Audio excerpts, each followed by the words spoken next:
제가 지난 성탄절에 이제 성경에서 가이사 아구스도 그런 표현들이 있어서 이에 대한 로마서 그 시저 왕이라고 하죠. 시저 혹은 가이사르, 케사르 이렇게도 표현하는데 그 인물에 대해서 잠시 소개한 적이 있습니다. 이제 세계 역사가들은 쭉 이렇게 고대 왕국 가운데 가장 강성한 나라 중에 하나로 로마를 뽑지요. 그런데 이 로마는 크게 이제 두 시대로 나눠지게 됩니다. 바로 시저, 가이사르 이전과 그 이후의 시대로 나누게 되죠. 그 이전에도 점점 커지는 그런 나라이긴 했지만은 시저 가이사가 왕이 된 이후로 더 이상 공화정이 아니라 이때부터는 왕정, 그리고 또 더욱더 힘있고 또 제도를 정비해 나가는 그런 시대를 열면서 시저 이후로는 모든 그런 나라는 로마로 통한다, 모든 길은 로마로 통한다 이런 말이 있을 정도로 로마를 중심으로 문명이 발전해 나갔던 것들을 봅니다. 그런데 시저에도 개인적인 인생의 큰 전환점이 되었던 그런 사건 하나가 있습니다. 바로 그가 이제 갈리아 총독으로 있을 때 모함도 받기도 하고 재판을 받기도 해야 돼서 이제 로마로 오게 되었는데 군대를 두고 혼자만 로마로 와서 재판을 받으라 이런 요청을 받았습니다. 그때 주변 측근들이 만류하죠. 가면 잡힙니다. 죽습니다. 모함에 어려움 당합니다. 그렇게 할 때 이제 시저가 군대를 이끌고 루비콘 강 앞에서 고민하게 됩니다. 나 혼자 갈 것인가 아니면 군대를 끌고 갈 것인가 이에 대해서 고민하게 되죠. 그러면서 결단을 합니다. 그가 이야기하기를 주사위는 이미 던져졌다 이렇게 결단하고 군대를 끌고 로마로 가게 됩니다. 원로원을 해체하고 또 그 정치인들을 다 이렇게 자기 밑으로 두면서 형태적으로는 자기가 이제 어느 정도 군주로 임시적인 그런 군주로 있었지만 영구히 집권해 나가는 그런 왕이 되고 이후에 계속 자기의 어떤 자녀들과 왕자들 자기의 그런 양자 뭐 이런 사람들 가운데 왕위를 넘겨주며 그 절대 왕권의 그런 힘을 발휘했던 그런 모습들이 있습니다. 이게 시저가 똑똑해서 그런지 그 이후에 로마는 더욱더 강성해지고 세계에 더욱더 확장해 나가는 그런 왕이 되었죠. 때로는 우리가 역사를 보면 강을 건넌다. 이 강이 어떤 지리적인 어떤 문제로 끝나지 않고 강을 건너면서 새로운 그런 시대가 펼쳐지는 그런 모습도 종종 나타나게 됩니다. 우리 성도들이 올 한 해가 좀 그런 해로 더욱더 나아가기 원합니다. 혹은 우리 올리브 교회에서 그 신앙생활이 여러분에게 그런 시간이 되기 원합니다. 분명 이전에도 건실하고 나름대로의 믿음 생활을 살았지만 올 한 해 믿음의 삶을 통해서 혹은 우리 올리브 교회와 만남을 통해서 분명 이 이전에도 건실했지만 이 이후에 하나님과 더욱더 가까워지며 달라지는 그런 어떤 시간이 되기를 바랍니다. 오늘 말씀해 보면 이스라엘 백성이 이제 요단강이라는 곳을 건넜는데 이스라엘 백성에게도 요단강을 건너기 이전과 건너기 이후로 그 나라의 상정이 달라질 수 있습니다. 요단강을 건너기 전에 이스라엘 모습은 어떠했느냐? 이스라엘 백성은 애굽, 이집트의 노예로 살았습니다. 그리고 40년 동안 광야에서 방황하면서 있었던 방랑객이었죠. 그런데 이제 요단강을 건너는 순간부터는 정착을 했고 그 땅의 주인이 됐고 이스라엘이라는 나라가 세워지게 되었습니다. 우리 화면 하나 지도 한번 보여주시죠. 이스라엘 땅을 보면 이런 형태로 되어 있습니다. 좀 우리 대한민국 남한하고 비슷한 그런 형태로 되어 있죠. 그런데 요단강이 어디 있느냐? 가운데 지나가는 그 땅이 요단강입니다. 그리고 요단강 쪽 위에 보면 갈릴리 호수라고 해가지고 여기서부터 시작돼서 더 위에는 헐몬산이라고 표현되는데 만년산이죠. 거기 이슬이 쭉쭉쭉쭉 떨어져서 갈릴리 호수에 물이 어느 정도 차고 그 물이 남쪽으로 흘러서 이 강이 요단강입니다. 약 한 105km 정도 되는 긴 강. 그 강물이 이제 사해라고 해서 염도가 높고 사람이 들어가면 떠 있다는 그 사해. 들어가서 이제 물이 이제 모이고 그리고 사이가 들어오는 물은 있는데 나가는 물이 없어서 계속 농도가 높아진다고 하지 않습니까? 그 물로 들어가는 바로 그 기원이 되는 그 강, 그쪽에 있는 그런 강이 요단강입니다. 이스라엘 백성은 현재 이제 시딤이라고 표현되는 아카시아라고 그 지명의 시딤이라는 곳에 머무르고 있습니다. 이 전까지는 이스라엘은 분명히 노예였고 광야의 방랑객이었습니다. 하지만 이 강을 건너는 순간부터는 이제 새로운 시대가 펼쳐지죠. 저 땅의 주인이 되었고 이스라엘이라는 나라가 세워지고 또 그 땅에 지금으로부터 이때로부터 지금까지 계속해서 이스라엘 백성이 그 나라의 형태, 민족의 형태로 발전되어 나가는 그런 모습을 보게 됩니다. 그리고 이 요단강은 뭐 성지순례 혹시 가보신 분은 알겠지만은 평상시에는 되게 얕은 강이죠. 그래서 저 강을 가면 좀 비가 오지 않는 그런 시기에는 사람이 한 1m 정도밖에 차지 않기 때문에 어른이면 그냥 지나갈 수 있습니다. 세례도 받기도 하고 뭐 여러 이런 활동들이 수심이 낮고 좁아서 가능합니다. 그런데 추수 때가 되면 이스라엘 절기로 4월이나 5월 정도 추수 때가 되면 이 물이 한 1m 정도가 아니라 한 3m, 4m 정도로 수심이 올라가게 되죠. 평소보다 비가 많이 오는 우기이기도 하고 또 그때 헐몬산의 눈이 많이 녹으면서 이 물에 쌓이면서 사람이 그냥 지나갈 수 없고 물폭도 10m 정도가 아니라 한 30m에서 50m 될 정도로 그 시기에는 물이 꽤 많게 된 것입니다. 그런데 지금 오늘 본문 여호수아서 우리가 3장을 읽었는데 지금 이스라엘 백성들이 있는 시기가 언제인가? 우리 3장 우리 15절 봅시다. 15절 보니까 이렇게 표현을 하죠. 요단강을 얘기합니다. 요단이 곡식 거두는 시기에는 항상 언덕에 넘치더라. 뭐가 넘쳤다는 말이냐면 물이 넘쳤다는 말이죠. 물이 가득 차는 가장 많은 그 시기가 바로 지금 3장의 배경이라는 것입니다. 하나님은 이전에도 이제 홍해를 가르며 이스라엘 백성에게 큰 구원을 일으킨 적이 있습니다. 그런데 이번에는 요단강을 가르면서 많은 이스라엘 백성들이 바로 이곳을 건너게 하십니다. 하나님이 의도가 있었죠. 분명 다른 시기에 갔다면 사람들이 1m 정도 됐으니까 어른들 지나가고 아이들을 안고 그냥 지나갈 수 있는데 이 시기에 하나님이 요단강 앞에 서게 하신 이유가 무엇이냐? 요단강이 갈라지면서 하나님이 지금 이스라엘 백성과 함께한다. 그리고 어떤 것보다도 강하고 이후에 가나안 전쟁 또 가나안 어떤 정복을 하나님께서 이기게 하실 거라는 것을 확신시켜주는 함께 나가는 것을 알려주는 그런 매개체 통로가 되는 것입니다. 우리 성도 여러분이 오늘 한번 말씀을 이런 관점으로 한번 보면 좋습니다. 우리가 성경을 볼 때 조금 더 은혜를 받기 위해서 어떤 모습으로 봐야 되느냐? 내가 이 성경 안에 들어가 있는 한 사람이다. 이런 마음으로 성경을 보려고 하면 더 다가오는 그런 표현이 있습니다. 내가 지금 이스라엘 백성이 약 한 200만 명 정도 요단강 앞에 시딤 앞에 이제 모여 있는데 내가 그 한 사람이다. 우리 가족이 거기 모여 있다. 그리고 하나님께서 명령하시고 또 고민되는 지점이 있고 그러나 물에 발을 담글 때 하나님이 갈리시는 그런 어떤 일들을 나도 이 중에 한 사람으로 있다. 이렇게 하면 이 사건이 우리에게 더 생생하게 다가올 것이고 이게 옛날 이야기 아주 고대에 하나님께서 특별한 이적을 펼쳤던 그 한 사건으로 끝나지 않고 내게도 요단강 같은 그런 일들이 있는데 장애물 건너고 극복해야 될 그런 일들이 있는데 어떻게 건너야 될 것인가 이런 교훈을 한번 받을 수 있을 것입니다. 하나님은 우리 앞에 놓여 있는 또 다른 요단강도 갈라내고 우리를 건너게 하실 수 있습니다. 그런데 우리는 그 이전에 요단강을 건너게 하기 위해서 하나님께서 이스라엘에게 요청하셨던 몇 가지 명령이 있죠. 그 명령 우리는 3가지를 한번 확인해 보면서 오늘날 우리에게 있는 요단강을 어떻게 믿음과 순종으로 한번 건너야 될 것인가 이를 한번 생각하고 주께서 우리 마음 가운데 주시는 음성에 한번 귀 기울이는 시간이 되기 원합니다. 하나님께서 오늘 이스라엘 백성들 가운데 3가지 요청을 하십니다. 그 첫 번째는 무엇인가? 하나님보다 앞서가지 말고 하나님의 뒤따라서 하나님께 순종하라고 뒤따라가라 이렇게 말씀하시는 것을 보게 됩니다.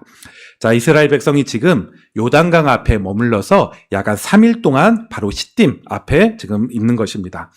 하나님께서는 여호수아에게 첫 번째 말씀을 주시죠. 그리고 여호수아는 이 명령을 전체 이스라엘 가운데 전합니다. 무엇인가? 우리 3절 4절 봅시다. 자, 3절 제가 한번 읽고 4절 여러분 읽으십시오. 3절 백성에게 명령하여 이르되 너희는 레위 사람 제사장들이 너희 하나님 여호와의 언약궤를 메는 것을 보거든 너희가 있는 곳을 떠나 그 뒤를 따르라. 4절 그러나 너희와 그 사이 거리가 2000규빗쯤 되게 하고 그것에 가까이 하지는 말라.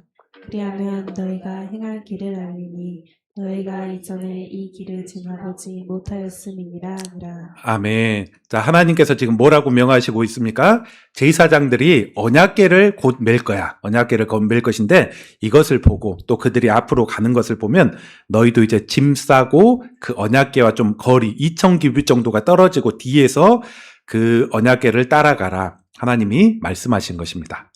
언약궤가 뭡니까? 언약궤가 익숙하지 않은 그런 사람들이 있는데 언약궤라는 것은 상자를 얘기하죠.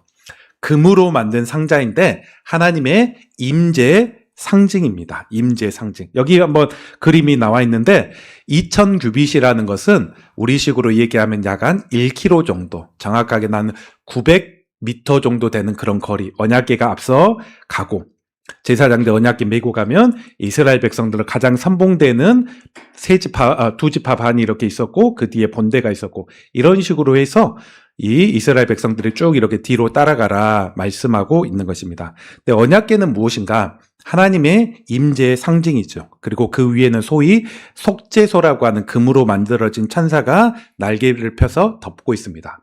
언약궤 안에 3가지가 들어가 있는데 그 중에 가장 중요한 게 모세가 하나님으로부터 직접 시내산에서 받은 십계명 돌판이 그 안에 있죠. 그래서 이 언약궤는 쉽게 얘기하면 하나님의 임재의 상징이요. 또 하나님의 말씀을 상징해 나간다 생각하면 될 것입니다. 하나님이 다음 날 이렇게 온 이스라엘 백성에게 전한 다음 날 이제 딱 때가 되어서 레위인들에게 언약궤 메고 앞으로 가라, 요단강으로 가라 명하실 것입니다.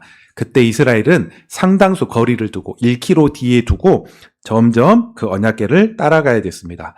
하나님이 왜 1km 정도 2000규빗 되는 그런 거리로 뒤에 따라가라고 하는가?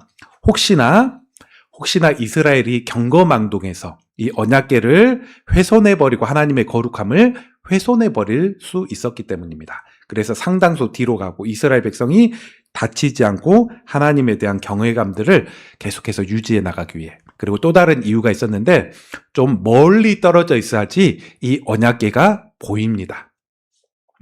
모든 이스라엘 백성이 이 언약궤를 볼 수 있습니다. 그러면서 그 언약궤를 보면서 하나님의 언약궤 말씀 뒤에서 조금씩 이렇게 따라가도록 하는 그런 의도가 있었습니다. 이 첫 번째 한번 명령을 생각해 보십시오. 너희가 내일 이맘때 제사장이 언약궤 메고 이동할 것인데 꽤 멀리 떨어져서 언약궤를 따라가라. 바로 이것이 우리에게 알려주는 신앙의 자세입니다. 우리도 하나님께서 알려주시는 그런 방법과 믿음으로 요단강을 건너기 위해서 어떻게 해야 되냐? 하나님은 앞서 행하시는 분인데 또 말씀으로 행하시는 분인데 하나님 앞에 우리가 행하는 게 아니라 언약궤 뒤에 하나님 뒤에 우리가 쭉 이렇게 하나님을 따라갈 수 있어야 될 것입니다. 하나님은 성경 곳곳에 보면 우리 인간보다 앞서 행하시고 준비하시고 예비하시는 그런 활동이 나타나죠. 가령 창세기 24장에 보면 아브라함의 믿음의 조상 아브라함이 아들 이삭을 노년에 낳았죠. 이삭이 나이가 들었는데도 불구하고 그 배필을 잘 만나지 못했습니다. 그리고 이방 민족 가운데 만나면 신앙도 흐트러지고 그렇게 할 수 있기 때문에 고향 땅에 가서 한 처자를 데려와서 내 아들 그 며느리를 좀 데려와라 이런 명령을 아브라함의 종이 받았습니다. 그때 창세기 24장 12절에 그 종이 가는 과정에서 했던 기도가 참 은혜롭습니다. 이 아브라함 종이 이렇게 기도하죠. 우리 주인 아브라함의 하나님 여호와여 원하건대 오늘 나에게 순조롭게 만나게 하셔서 사람을 만나게 하셔서 우리 아브라함에게 은혜를 베푸소서 이런 기도를 하게 됩니다. 만날 사람 만나시고 예비하실 사람 예비해서 순적하게 만나게 하소서. 그리고 이 말이 떨어지자마자 그가 기도하자마자 리브가라는 여인이 그 아브라함 종에게 가까이 오게 됩니다. 그리고 이 리브가가 아브라함의 친척 관계에 있었고 또 그와 결혼하고 고대 사이는 친척끼리 많이 했기 때문에 결혼하고 또 믿음을 이어가는 그런 귀한 여인, 믿음의 며느리가 되었던 것들을 보게 됩니다. 이처럼 하나님께서는 앞서 행하시는 분이죠. 예비하시고 우리 기도 가운데 듣고 일하시는 그런 하나님이십니다. 제가 작년 말에 한 라디오를 들으면서 하나님이 또 오늘날 또 이런 일들을 국가 대소사 가운데 행하셨구나 이런 내용을 보게 되었습니다. 그때 그 방송에서 당시에 한국과 미국의 관세 협상을 주도했던 김정관 장관이라는 그 그 산업부 장관이 있었습니다. 그가 나와서 이렇게 인터뷰를 하죠. 화면 한번 그가 인터뷰하기를 그리고 이제 CBS 좀 기독교 계열의 그런 방송이죠. 나와서 그가 뭐 트럼프 측근으로 알려졌던 러트닉 상무장관과 어떻게 좀 외교하고 그런 협상을 했는지 그런 과정들을 이제 꽤 소상하게 이야기했습니다. 한국 측에서 여러 가지 제안을 했지만 미국에서는 되게 냉담했다고 합니다. 전화를 해도 잘 안 받고 문자를 해도 지금 미국에 와 있는데 협상하기 위해서 와 있는데 진척이 되지 않고 문자에도 답장이 없었습니다. 이제 그러던 어느 날 이 김정관 장관이 크리스찬이었나 봐요. 우리식으로 얘기하면 자기가 아침에 로마서 말씀으로 이제 큐티 말씀을 보는데 그 말씀에 그 마음이 아픈 자와 함께라 그런 말씀이 있어서 그 당시에 이제 9.11 테러가 가까이 와서 그런 배경을 알고 있었습니다. 이 러트닉이 당시 이제 9.11 그 사건 때 이 자신의 회사가 있었는데 그 회사가 큰 타격을 받았고 자기 동생이 친동생이 그 사건으로 인해서 죽었습니다. 매년마다 러트닉이 추모 예배 매년마다 갔는데 이 장관이 김정관 장관이 문자하기를 내가 뭐 협상하려고 하는 것은 아니고 그 9.12 테러 추모 예배가 있는가 하는데 나도 거기에 참여해도 되냐 어디에 사냐 그런 문자를 보냈습니다. 이전에는 답장도 하나도 하지 않고 냉담했던 그 장관이 yes, thank you 하면서 답장을 보냈습니다. 어디에서 이렇게 한다. 그리고 방문했을 때 러트닉 장관은 만나고 아무 얘기하지 않고 그냥 오게 되었습니다. 그리고 이후에 좀 시간이 가서 그가 먼저 협상 다시 하자 이렇게 이야기하면서 그런 스토리. 그래서 한국 측에 그래도 너무 불리하지 않게 그런 일들이 진행되고 어느 정도 완결되었다. 이걸 라디오 뭐 CBS 기독교 방송이니까 이런 신앙적인 얘기도 잠깐 언급하면서 얘기했던 그런 내용을 보았습니다. 여러분 한번 이런 사건들도 한번 생각해 보십시오. 이처럼 하나님은 앞서 행하시고 일하시는 하나님입니다. 만약 그 장관이 뭐가 안 된다 하면서 자기 어떤 지혜와 생각으로 이렇게 했다면 또 다른 그런 결과가 있었을 줄 모르겠습니다. 하나님은 우리를 가장 잘 아십니다. 그리고 예비하실 수도 있고 인도하실 수 있는 것입니다. 그렇기 때문에 우리는 앞서 행하시는 그 하나님 앞에 의뢰도 할 수 있어야 되고 하나님 제가 앞에 갈 거니까 하나님은 뒤따라오세요. 제가 이렇게 결정했으니까 축복해 주세요. 이런 말이 아니라 하나님 제가 어떻게 해야 됩니까? 어디로 나아가야 되고 무엇을 해야 됩니까? 이런 어떤 믿음의 자세로 하나님의 뜻을 추구하고 우리가 다 이해할 수 없지만 다 온전하게 분별할 수 없지만 이런 마음가짐으로 점점 가려고 하면 하나님은 우리를 더 선한 길로 시행착오를 하더라도 더 바른 길로 우리의 삶을 이끌어 주실 것입니다. 이게 바로 믿음과 순종으로 이 요단강을 건너는 첫 번째 모습일 것입니다. 그리고 두 번째, 우리는 어떻게 행해야 되느냐? 하나님이 일하시도록 나를 성결하게 해야 될 것입니다. 그럴 때 우리는 우리에게 있는 요단강을 건널 수 있을 것입니다. 자, 우리는 앞서서 이제 하나님 궤 따라가겠습니다. 내가 앞에 가고 궤는 뒤에 있고 그렇게 하지 않고 궤가 앞에 가고 제가 따라가겠습니다. 이렇게 결단을 했다면 이제 하나님께서 그 다음으로 내부적으로 가져야 될 마음가짐들을 두 번째 말씀하시죠. 그 두 번째 내용이 무엇인가? 또 우리 5절도 한번 봅시다. 자, 3장 5절 이렇게 얘기합니다. 여호수아가 또 백성에게 이르되 하나님 뜻을 전합니다. 너희는 자신을 성결하게 하라. 어떻게 하라고요? 성결하게 하라. 여호와께서 내일 너희 가운데 기이한 일을 행하실 것인데 너희가 지금부터 하루 동안 더 성결하게 하라. 여기서 이제 성결하게 하라는 말의 일반적인 말은 옷을 빨라. 외모를 다시 깨끗하게 갖추라. 그런 말입니다. 물론 이것은 옷만 빨고 외모만 갖추라는 그런 말이 아니겠죠. 옷을 빨면서 그 앞에 있는 요단강에서 겉옷을 쭉 빨면서 더러워진 겉옷을 빨면서 정결 예식을 하고 그와 함께 우리 마음을 깨끗하게 하고 하나님께서 일하실 수 있는 합당한 그런 마음들을 갖추라. 그럴 때 하나님께서 기이하고 큰 일을 행하시겠다 말씀하시는 것입니다. 그런데 이게 바로 하나님께서 일하시는 방식입니다.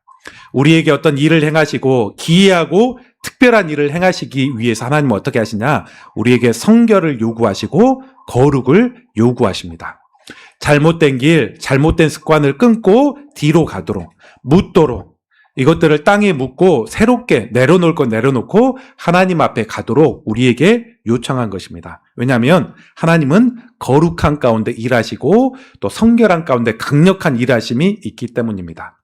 어떤 곳이 부정하다, 그러면 하나님이 임재하기가 어렵죠. 어떤 사람이 아무리 하나님을 잘 과거에 믿는 사람이라고 할지라도 하나님의 은혜에 많이 떠나버리고 부정한 모습으로 살아간다면 그에게 승리와 은혜를 주실 수 없습니다. 마치 다윗이 하나님 앞에 성결하게 살았지만 그가 죄가에 넘어지자 그의 삶, 또 그의 나라에 큰 어려움이 있었던 것처럼 하나님은 부정한 가운데는 일하시고 축복하기 어려운 것입니다. 우리가 인생의 그런 요단강 앞에 우리는 기도해야 될 것입니다. 하나님 해결해 주세요. 하나님 어떻게 해야 됩니까? 때로는 기적을 베풀어 주세요. 이렇게도 기도해야 되지만 그와 함께 해야 될 게 무엇이냐? 그렇게 우리가 기도한다면 하나님 우리에게 성결하게 하라고, 우리의 또 삶을 돌아보고 정리할 것들, 깨끗하게 할 것들을 돌아보라. 너 자신은 이런 은혜를 담을 만한 그런 성결함을 갖추었느냐? 이렇게 하나님께서 또 우리에게 물으실 것입니다. 새로운 일을 여러분이 시작해 나간다. 그렇게 한다면 우리가 이전에 묵은 것이 아니라 은혜가 필요할 때, 내 힘으로 안 될 때, 그럴 때 우리는 성결함으로 주님 앞에 나가야 될 것입니다. 하나님 더 의지합니다. 깨끗하게 하겠습니다.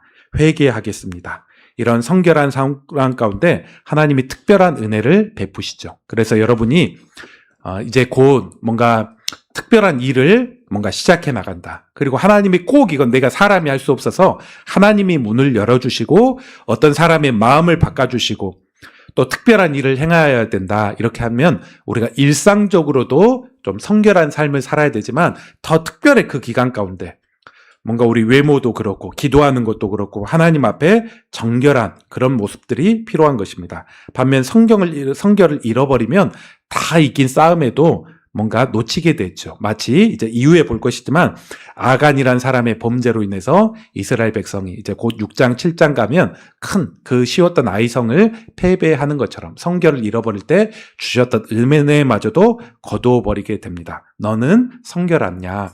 이런 질문 앞에 우리를 또 돌아보고 하나님 앞에 또 기이한 일들을 기대하는 성도들 되시기 바랍니다. 세 번째, 하나 더 볼 수 있는 것은 우리가 요단강을 건너기 위해서 어떻게 해야 되냐? 우리는 말씀을 근거로 믿음과 순종으로 행동해야 될 것입니다. 행동한다. 말씀을 근거로 행동한다. 자, 이제 언약궤를 이동할 준비가 다 되었습니다. 제사장들 언약궤 메고 이제 걸어갈 준비됐고 옷도 다 빨았고 다음 날 되었습니다. 이제 그 다음 필요한 마지막 하나님께서 세 번째 명령을 하시는데 바로 이제 6절에 보니까 하나님께서 제사장들에게 이제 명령을 하십니다. 우리 6절 다 같이 한 번 더 읽겠습니다. 6절 시작. 여호수아가 또 제사장들에게 말하여 이르되 언약궤를 메고 앞서 메고 백성의 앞서 나아가니라. 아멘. 여기서 이제 제사장들이 건넜다는 말은 물이 다 갈라진 상태에 건넜다는 그런 말이 아니죠. 여전히 물은 3m에서 한 5m 정도 되는 깊은 물이었습니다. 그런데 하나님께서 내일 기이한 일을 일으키실 거라고 얘기했고 또 언약궤 가지고 아무튼 들어가라 말했기 때문에 물이 수심이 얕지 않지만 발을 디딛게 됩니다. 순종하게 됩니다. 그럴 때 희한한 그런 일들이 일어났는데 자 15절 또 봅시다. 우리 15절 중반에 보니까 자 이때는 요단강이 곡식 거두는 시기여서 물이 항상 넘치는 시기였는데 궤를 매는 자들이 요단강에 이르며 궤를 맨 제사장들이 발이 물가에 잠기자 어떤 일이 일어났냐 16절 곧 위에서부터 흐르던 물이 그쳐서 사르단에 가까운 멀리 있는 그 아담 성읍 변두리 가운데 물이 점점 그쪽으로 빠지게 되었다. 거기에 물이 고이고 잠기게 되었다. 일정 시간 동안 거기에 물이 빠지더니 계속 거기에 고여 있는 거야. 물이 더 이상 들어오진 않고 급격하게 빠지기만 하고 이런 식으로 되면서 이 깊었던 수심이 점점 얕아지게 됩니다. 사람이 지나갈 수 있는 그런 물에 되게 됩니다. 우리 한번 여기 센스 있게 좀 잘 넘겨주고 있어요. 여기 보니까 물이 얕아져가지고 이제 선봉대 가고 본대 지나가고 대신 제사장과 그 언약궤 맨 사람은 옆에 있죠. 계속 그 물 속에 있었고 다 모든 이스라엘 백성들이 지나간 다음에 그 이후에 비로소 이 제사장들이 언약궤에 맨 제사장들이 가장 나중에 지나갈 때 이 물이 다시 회복되게 되었습니다. 40년 전을 한번 생각해 보십시오. 이때로부터 40년 전에 홍해 사건은 좀 달랐어요. 홍해는 하나님께서 모세에게 명령하셔서 했지만 이 지팡이로 물을 쳐라 하니까 바로 물이 갈라졌습니다. 갈라진 상태에서 이스라엘 백성이 지나가게 되었습니다. 40년 이후에 요단강이 어땠냐? 갈라지지 않고 발을 담글 때 비로소 그 물이 점점 줄어들더니 처음에는 그게 보이지도 않았어요. 물이 다른 데 빠지니까 그냥 거기에 물을 발에 당기고 머물고 있으니까 점점 조금씩 줄어든 것 같네? 이러더니 정말 확 줄어들어가지고 이스라엘 백성들이 다 지날 수 있게 되었다는 것입니다. 지금 제사장들은 더욱더 더 나아가서 이스라엘 백성들은 확정되고 뭔가 보여진 그런 일들 가운데 행한 게 아니라 아직은 불확실성이 있고 아직은 뭐가 뭔지 잘 모르지만 말씀 의지해서 하나님이 기이한 일을 행한다고 했기 때문에 말씀에 순종해서 나아갈 때 하나님이 그 결과를 하나하나 보여주신 것입니다.